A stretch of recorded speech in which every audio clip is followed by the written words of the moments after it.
Hello, everyone, and welcome. Welcome to this new chapter in our History Titans series where we are unearthing history's hidden giants. So, we step now into a new reality, the African political arena, with none others than Thomas Sankara, the revolutionary titan who changed the African status quo and challenged the Occidental establishment.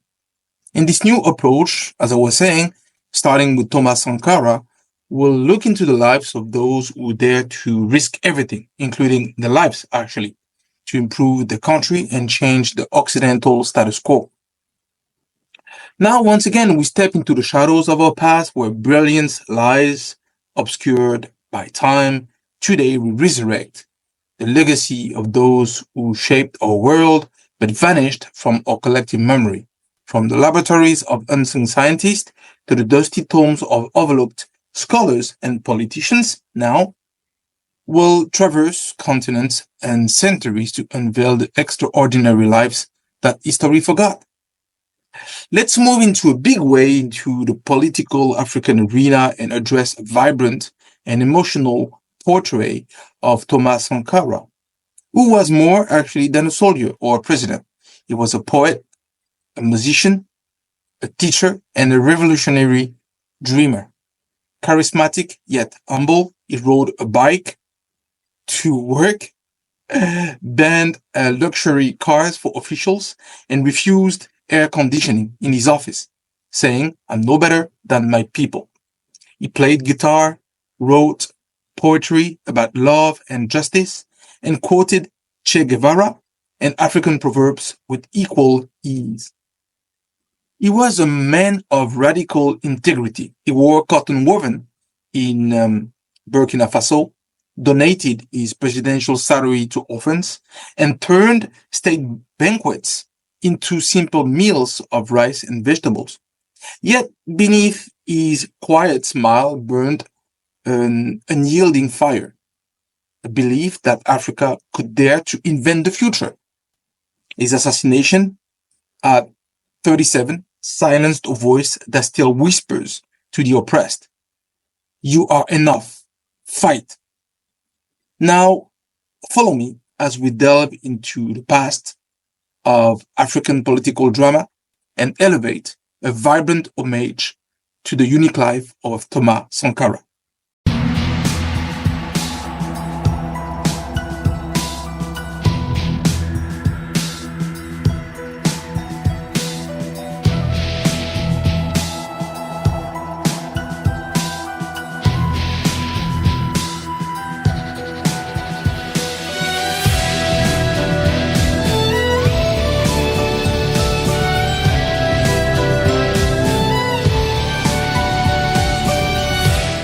Guys, let's do a very quick introduction of Thomas Sankara before we get into his early life and education. But we can say already that Thomas Sankara, as we step into the shadows of history's most dangerous dreamers, we can see that there are those who challenged empires and paid the ultimate price. Okay? Today, we resurrect the legacy of Thomas Sankara, the Marxist revolutionary who transformed Burkina Faso in 4 explosive years. From his audacious Pan-African vision to his mysterious assassination, Thomas Sankara's story is a blueprint for liberation and a warning to those who defy the old world order. Guys, let's move to the early life and education of Thomas Sankara. So, Thomas Sankara was born in 1949 in Yako, a dusty town in French-colonized Upper Volta. Yes, indeed, before being renamed Burkina Faso under, Thomas Sankara rule, the naming of African countries were established at the end of the 19th century, where European leaders gathered at the Berlin Conference to divide African countries arbitrarily between them. And at this occasion, well, some namings or naming conventions were established. So, as you can imagine, Thomas Sankara grew up under the yoke of imperialism. His Catholic parents envisioned a priestly path, but Sankara chose the military, seeking tools to dismantle oppression and the rule of Occidental countries, notably French. In Madagascar, he witnessed a 1972 socialist uprising that ignited his revolutionary fervor.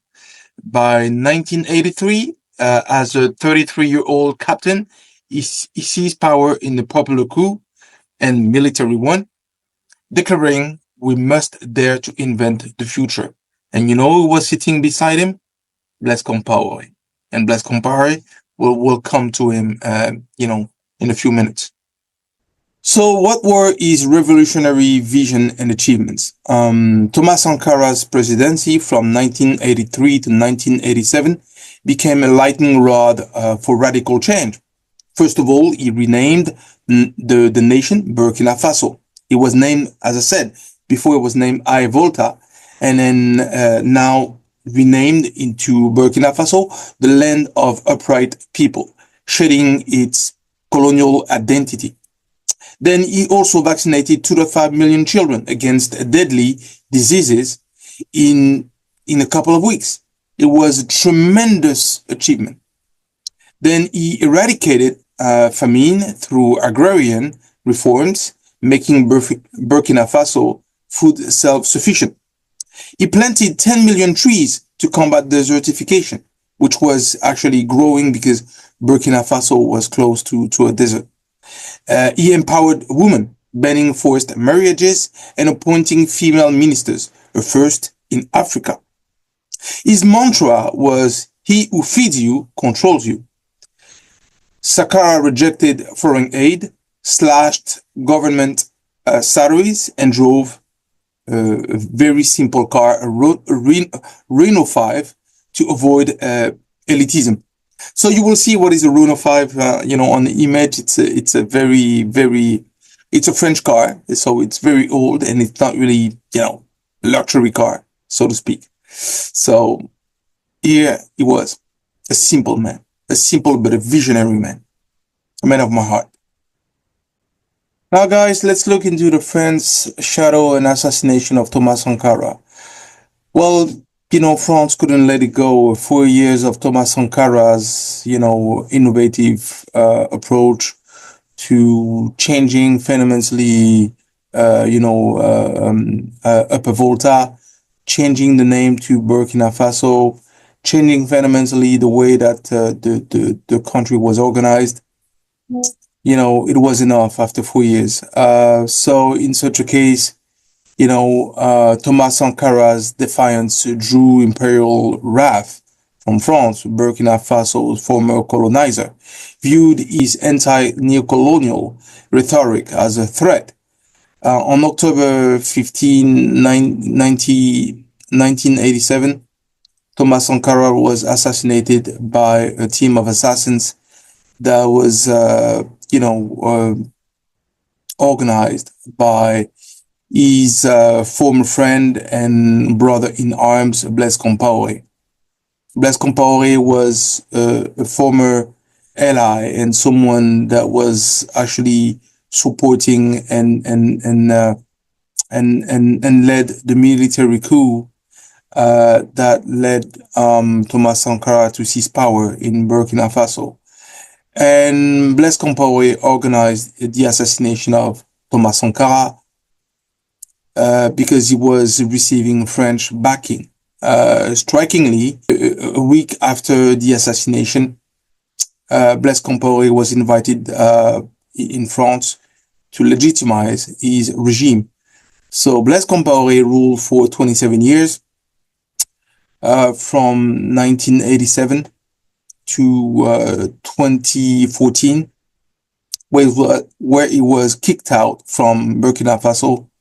Now, for 27 years and from the get-go, Blaise Compaoré reversed Thomas Sankara's policy and aligning entirely with Western interest, who is now, he's been kicked out in 2014, but is now living comfortably in Ivory Coast, a neighboring country to Burkina Faso, to add to the insult.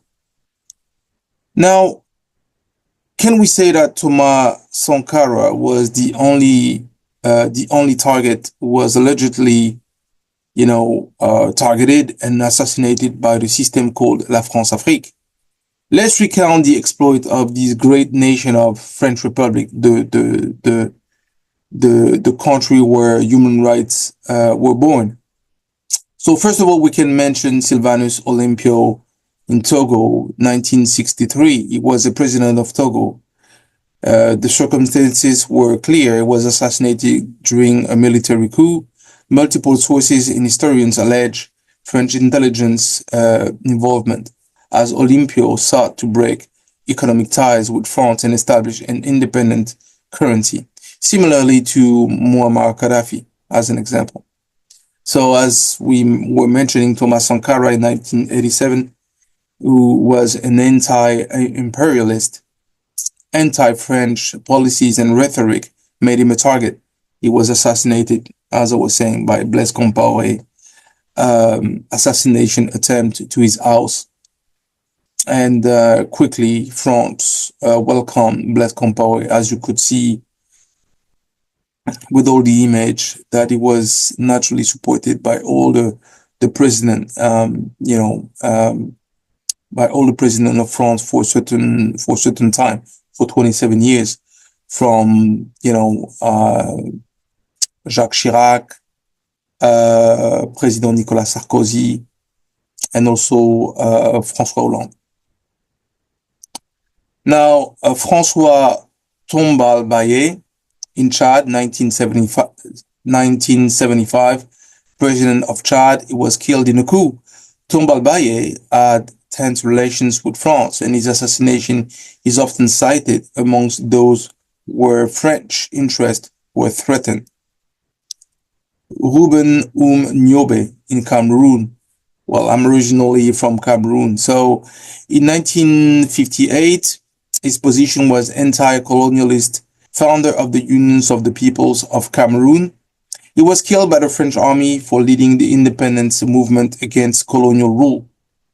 In the same way, Félix Roland Moumier, really famous, in Cameroon, once again, 1960. He was the leader of the Union of the Peoples of Cameroon, the same group from Ruben Nyobe. He was poisoned in Geneva by a French Secret Service agent, and as confirmed by historical investigation.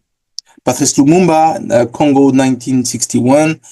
Yes, we can mention him. Yes, he wasn't assassinated directly by the French, but he was the Prime Minister of the Democratic Republic of Congo. In the same situation as Thomas Sankara and Blaise Compaoré, you had Patrice Lumumba and you had Mobutu Sese Seko, and in his government. And due to the ties of Mobutu Sese Seko with the Belgian government, but also with the CIA, they both played, Belgium and the US played the primary roles in the assassination of Lumumba. And also France was implicated to play a role, an effort to help in removing Lumumba.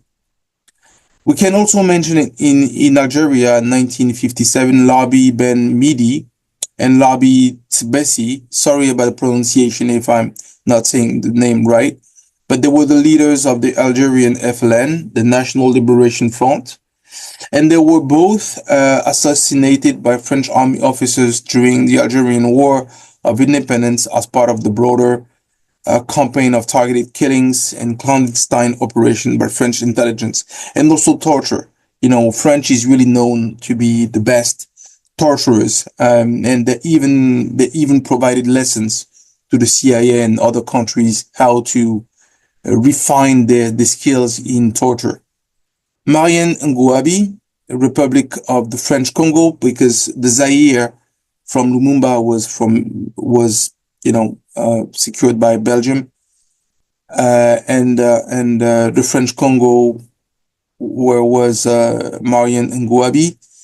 In 1977, he was assassinated under suspicious circumstances. French involvement has been alleged. due to Ngouabi's leftist and nationalist policies. And finally, Muammar Gaddafi, Libya 2011 cut. And finally, Muammar Gaddafi, Libya 2011, leader of Libya. He was killed during the NATO-backed uprising. France played a leading role into this intervention. And some sources include Gaddafi amongst African leaders eliminated for resisting French and Western interest.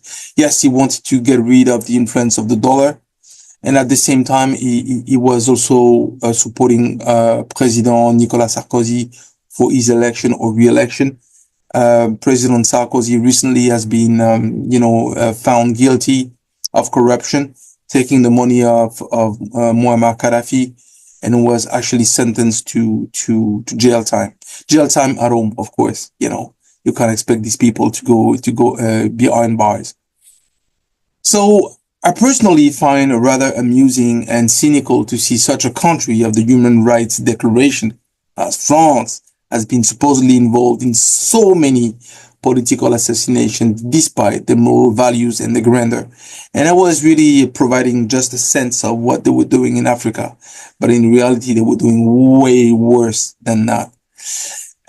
Corruption has been for years and even centuries a plague in French politics. A number of attempts from President Macron to insult and humiliate African countries' presidents only reflect the way that, the French government see, Africa and African president. Now let's look at the legacy of Thomas Sankara and Burkina Faso's ongoing revolution. Thomas Sankara's ghost haunts modern Burkina Faso. In 2022, a new wave of military-led anti-colonial resistance erupted. Ibrahim Traoré, the current leader, expelled French troops and pivoted to Russia, echoing Sankara's non-alignment with Western countries. Mass protests demand resource sovereignty, targeting French backing, Mass protests demand resource sovereignty, targeting French-backed mining conglomerates. Regional alliances with Mali and Niger challenge ECOWAS and Western hegemony. Yet dangers persist. France can't let it go, with all these, key countries in Africa, turning their back to them. So in 2023, the coup attempts reveal internal fractures. There's also the jihadist violence that were actually fueled and supported by French money and French weapons, exacerbated by foreign interventions, destabilizes, the Sahel, including Mali, including Burkina Faso and also Niger. Now, guys, if we attempt to do a conclusion, what could it be?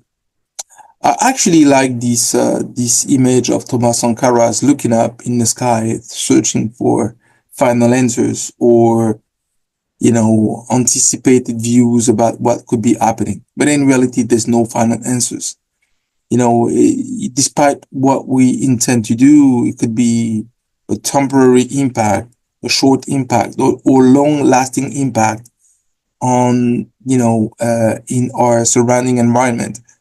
I guess it depends on God's will.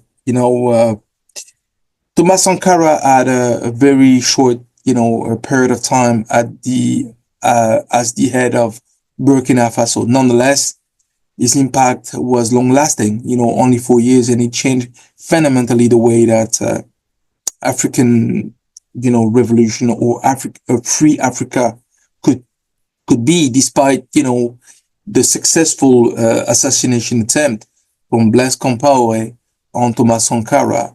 And it was backed up by France, this great country of human rights, grandeur, and values.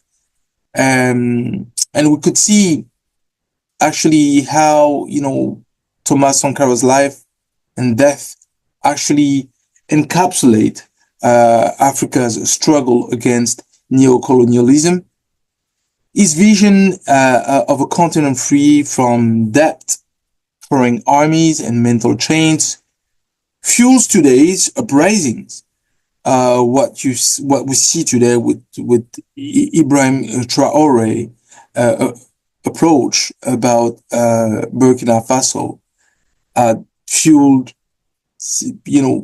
significant impact on Africa today. Niger, Mali, we can see Senegal. No doubt there will be some change also in countries like mine, Cameroon, or eventually Ivory Coast in the near future. And we can see, the view of Burkina Faso burning French flags and embraces Soviet era weapons. But Thomas Sankara's words ring louder. While revolutionaries as individuals can be murdered, you cannot kill ideas and the vision of free Africa. That's the reality of it. On this note, I will let you be. Thanks very much for your time, for attending this video until the end. I thank you very much for your time, and please like, comment, and share. But naturally, please share your view about what is your view about Thomas Sankara and his impact on African, revolution and change of mindset. But also, where do you see Africa going, further down the road? If you think about, Cameroon, as I said, Ivory Coast, and other countries that could be liberating themselves from the chains of, colonialism. So, thanks very much for your time. I really appreciate it. And I see you in 2 weeks, because next week is going to be Missing 411 in French. I'm sorry for those who speak English, but at the moment I'm doing Missing 411 only in French. And I will see you again for another History Titan series episode. And this one will be very, very interesting with a very famous person that you will, I'm sure you will be delighted to see this. Thanks. See you soon. Bye.